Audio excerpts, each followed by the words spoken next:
Hello everyone, welcome back. আজকে আমরা figure study নিয়ে কিছু কথা বলবো, যে ফিগার কিভাবে আঁকতে হয়, ফিগারের প্রপোর্শন কিভাবে চেক করতে হয়, সব বিষয়। তো ভিডিওটা শেষ অবধি দেখো, আশা করি ভালো লাগবে তোমাদের।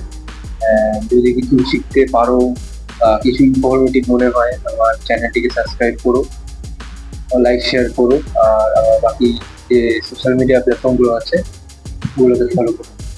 চলো দেখা হচ্ছে ভিডিওতে।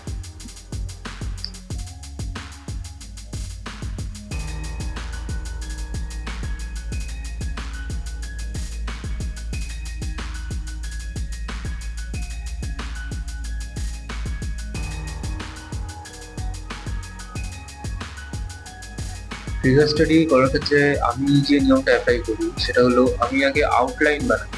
যে আগে যে ফিগারটা আছে সেটার আউটলাইনটাকে আগে আমি ড্রয়িং করে সেটার প্রপোর্শন এবং বাকি যে অ্যাঙ্গেলস আছে সেগুলোকে আগে আমি ঠিক করি।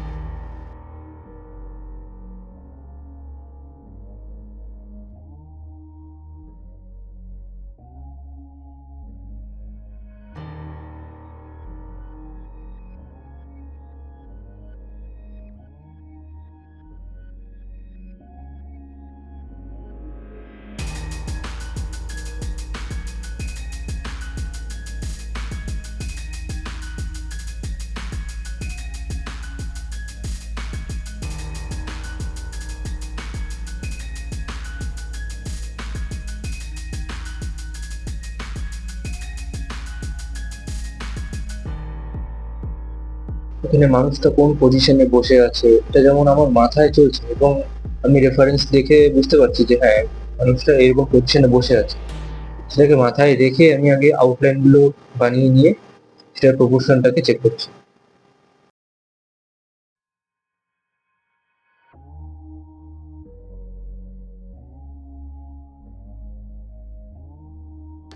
এভাবে যদি ফিগার আঁকতে অসুবিধা হয়, যে আউটলাইন ড্র করে ফিগার আঁকানো, তাহলে আরেকটা নিয়মও আছে, সেটা হচ্ছে বেস লাইন ড্র করে ফিগার বানানো। তো নেক্সট ভিডিওতে আমি এই ব্যাপারে কথা বলবো।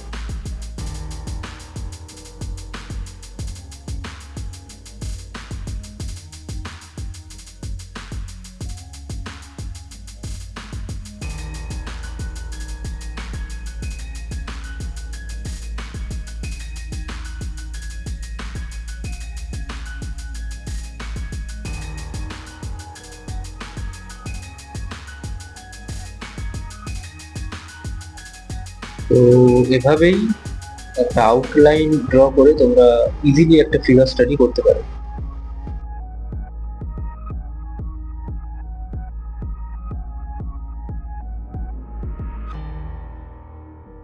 আমি এখানে আরেকটা ফিগার ড্রয়িং করে দেখাচ্ছি তোমাদের, সেম পদ্ধতিতে।